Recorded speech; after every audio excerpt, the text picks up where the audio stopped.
Boom, we are alive, ladies and gentlemen. Thank you for joining us today. This is Tia with the Arcane Bear. Just a quick little market update.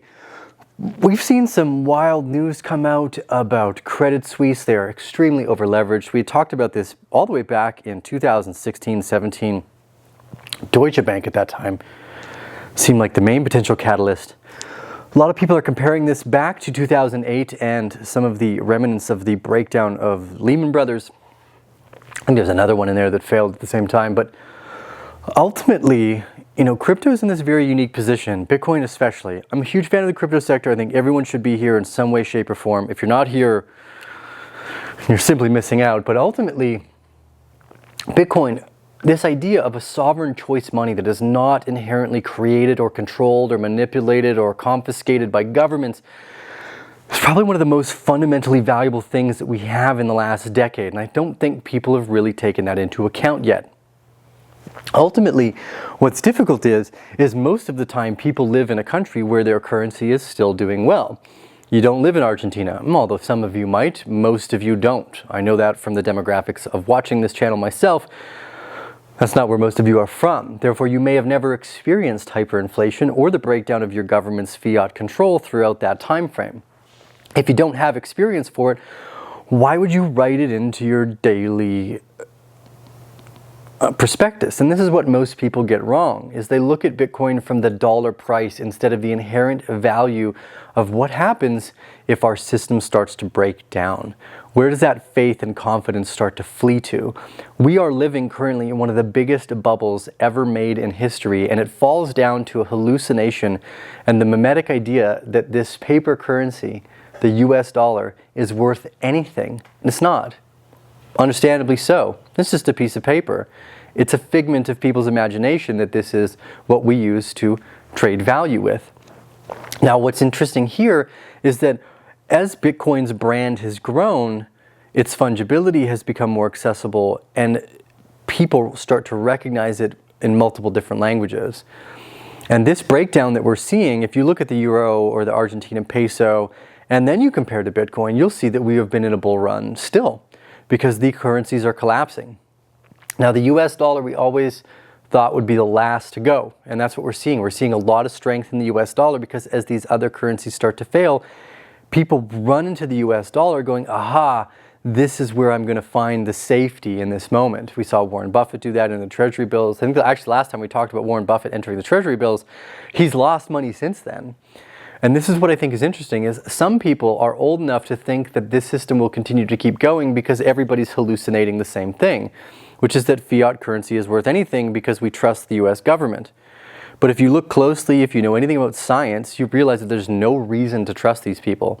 There's no reason to trust them as politicians, and there's definitely no reason to trust them as scientists either, because they are foolish. So what does that mean?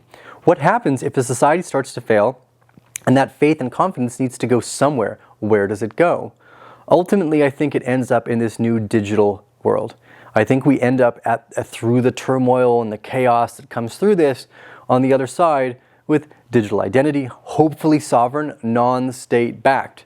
Right? This is where things start to get dangerous for this technology as well. As you can have sovereign money, but then you can also have the central bank digital currency, which is totally, we can tell every transaction that you've ever made, we can tell to who and from, we can geofence your spending capabilities so that if we don't want you to leave this particular area, you can't do that with your money.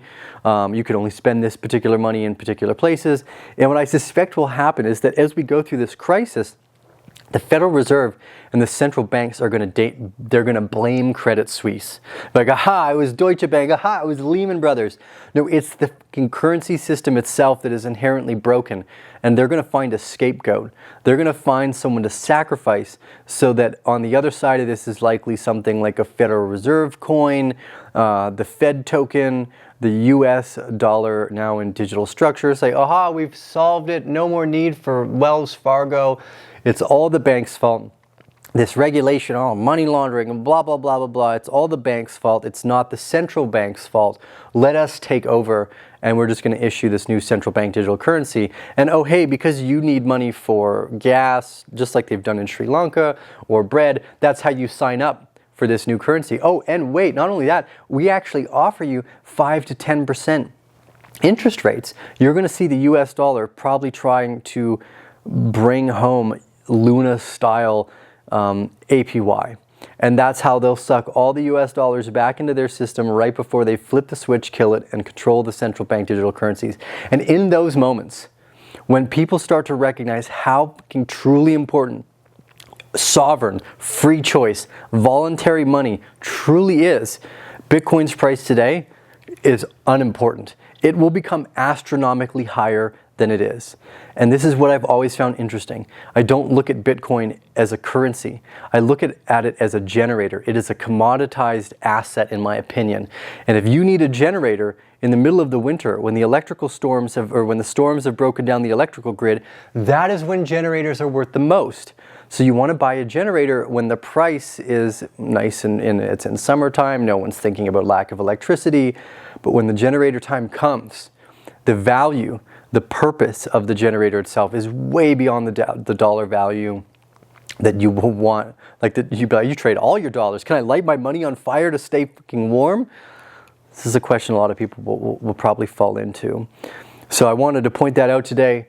I think these breakdowns are going to be probably used as scapegoats for the central banks to roll in the central bank digital currencies. And then as that happens, as people realize they're losing their privacy, they're losing their freedom, they're losing their sovereign self, Bitcoin's value will shoot through the roof and will be over $100,000.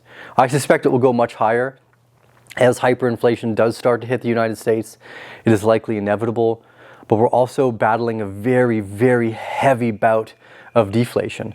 Mortality rates around the world have increased like 20%. Birth rates have fallen off a cliff.